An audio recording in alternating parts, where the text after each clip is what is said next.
नमस्कार, बहुत स्वागत आपका। मैं हूं आपके साथ पनुरा सक्सेना। बात 8वीं कमीशन की करते हैं। क्या डीए और बेसिक पे जुड़ जाएंगे? ये सवाल सभी के मन में है। दरअसल वित्त मंत्रालय ने इसको लेकर तस्वीर साफ कर दी है और क्या कहा है, इस वीडियो में आपको देंगे पूरी जानकारी।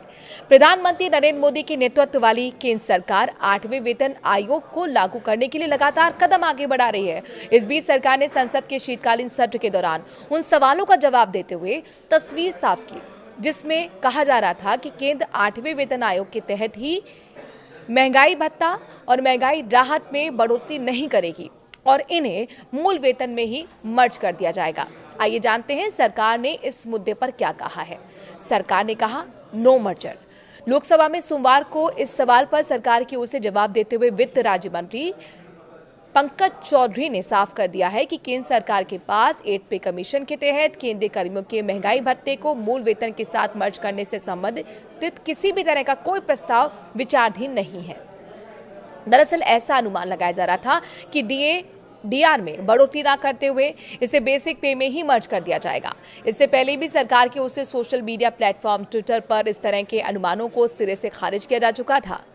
कब से लागू होगा 8वां वेतन आयोग?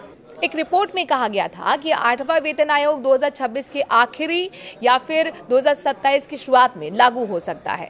बीते अक्टूबर महीने में 8th पे कमीशन लागू करने के लिए सुप्रीम कोर्ट के पूर्व न्यायाधीश रंजना प्रकाश देसाई को अध्यक्ष बनाया गया था। केंद्रीय मंत्री अश्विनी वैष्णव ने भी कहा था कि इसकी सिफारिशें 1 जनवरी 2026 से लागू हो सकती हैं। 1 करोड़ से ज्यादा को फायदा होगा और कितनी बढ़ेगी सैलरी, चलिए बताते हैं। दरअसल 8th पे कमीशन लागू होने के बाद देश के करीब 50 लाख से ज्यादा केंद्रीय कर्मचारियों और 69 लाख पेंशनर्स को फायदा होगा। अगर सैलरी में अनुमानित बढ़ोतरी के बारे में रिपोर्ट्स आई, उनकी बात करें, उन पर नजर डालें तो कर्मचारियों की बेसिक सैलरी में 30% से ज्यादा की बढ़ोतरी हो सकती है। नए पे कमीशन के तहत न्यूनतम बेसिक वेतन 18,000 रुपए से बढ़कर लगभग 30,000 रुपए हो सकता है। और अपने दर्शकों को बता दें कि फिटमेंट फैक्टर करीब 1.8 रहने का अनुमान है, जिससे कर्मचारी को 13% का फायदा होगा। बीते दिनों ब्रोकर्स फर्म एम्प्टिस कैपिटल की रिपोर्ट में दावा किया गया था कि इससे वेतन और पेंशन में 30 से 34% की बढ़ोतरी हो सकती है।